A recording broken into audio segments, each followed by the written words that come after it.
Hey, Chris here, welcome back to the channel. So in this video we're going to look at 6 match betting mistakes to avoid, which if you avoid them will allow you to keep more of your profits. Now before we get on the laptop and I show you how to avoid these mistakes, I'll just quickly plug the Profit Boss Match Betting Facebook group. If you're not already joined up, you know where I'll leave the link down in the description. But getting on the laptop, the first mistake I want people to avoid doing is when you're placing an each way bet on a horse, so that could be for the extra places strategy. When you select that horse, the very first thing you need to do after selecting the horse is tick the each way box or button, whatever it is, because by not pressing that, it could cost you massively there, and it's a very easy thing to forget to do. So the easiest way to remind yourself is just every single time you select that horse, you just tick the each way as the very next thing to do before you start putting any amount of money in the stake box there.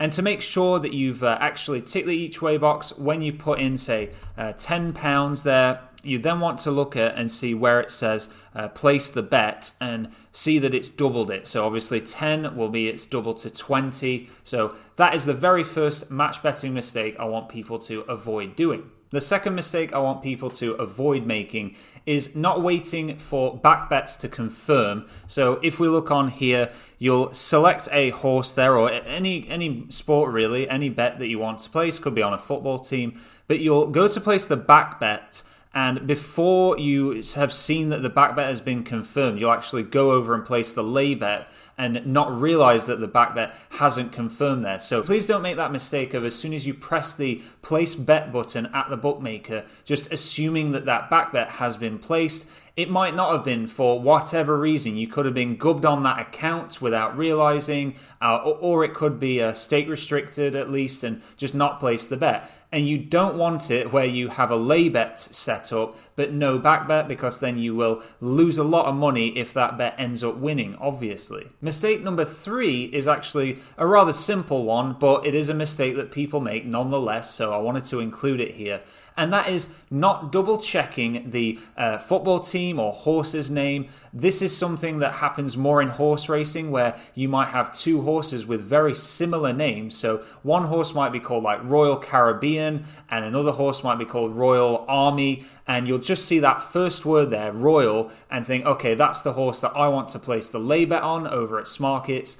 If you're laying the wrong horse, that's a big, potential money loser right there. So that's number 3, just making sure you double check any names when you're placing bets. Mistake number 4 here is pretty similar actually to mistake number 2, but instead of not waiting to see the back bet being confirmed, we're going to look at it the opposite way. So that would be not letting it to make sure that the lay bet has been confirmed. So if you place a lay bet on Smarkets, on the right hand side here, it will show up as when it says your bets, it'll pop up, and if it's not completely matched, it will be in red.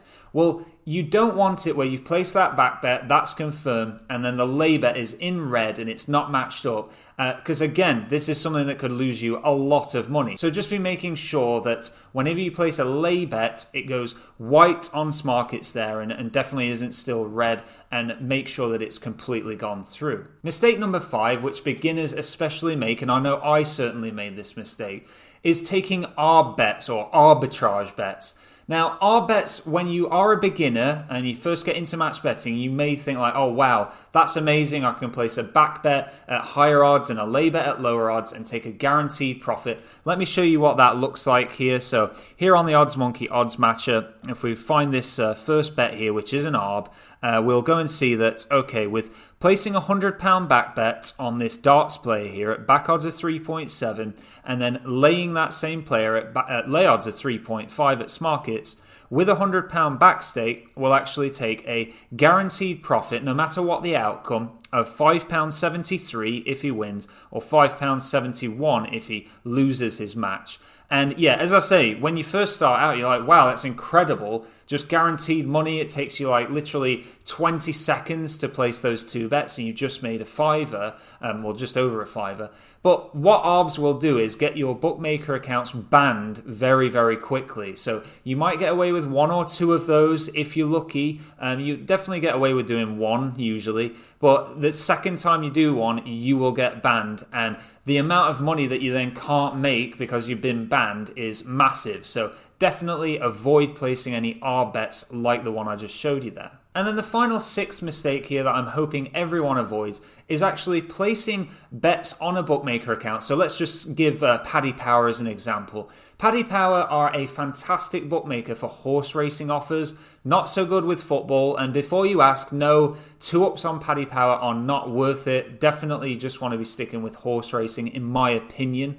So what you want to avoid is, I call this one of the mistakes, is betting on like all different kinds of sports on one bookmaker and targeting all the offers for all the different sports that they're giving out. With a bookmaker like Paddy Power, you really just want to be focusing on horse racing. So don't be placing football bets there. Don't be placing casino bets for their casino offers. I know you can make money from them, but if you're going to lose the account much quicker because you're mixing all these different sports in, the amount of extra money that you'll make from all the offers will not be as much as just keeping the account for what it's best for. If you've had any value from this video and you've learned anything whatsoever, please do press the like button below. Do definitely comment any mistakes that you think I may have left out. That would be very helpful to any beginners. And of course, until next time, thank you so much for watching, and I'll see you in the next one.